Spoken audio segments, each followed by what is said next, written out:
Well, it looks as if we've got some pretty classic cold across Alaska at the moment, something we haven't really seen in the last few years, given the very warm conditions that we've seen up across the northern half of North America. Thanks for clicking on to the Thursday edition of Vogan's US Outlook. Temperatures this morning going into the minus 50s for a second straight day in Fairbanks, coldest in 5 years here. And when you look back, if you read the post last night, I did show a graph which represents nights below minus 50 in Fairbanks, and it was very commonplace really from the 1940s through the 1970s. In the last couple of decades, it has been a little bit fewer and far between getting minus 50 at Fairbanks, but it's there's a somewhat of a classic cold spell across Alaska at the moment. We could see minus 60 somewhere in over the state of Alaska through the course of today.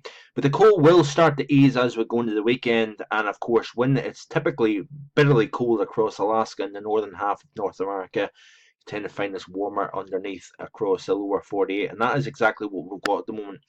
We've got another parade of lows coming into California, as you well know.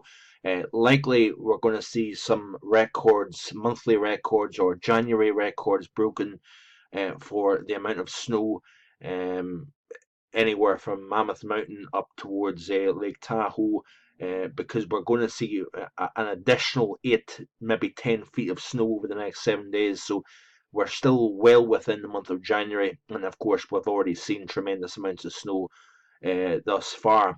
Across the central and eastern half of the country, anything but cold, really. We've got some fairly mild Pacific air in place at the moment. We've got a system coming through that is producing some tornadoes across parts of the south.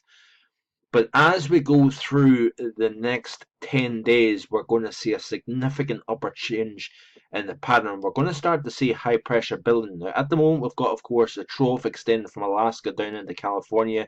Plenty of cold storms coming in here.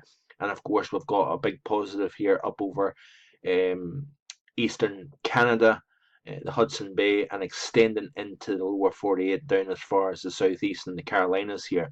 But as we go through, this is off the EPS control, as we go through the next 10 days, you will see a significant change. Now, we've got the core of that trough swinging down over the eastern Pacific.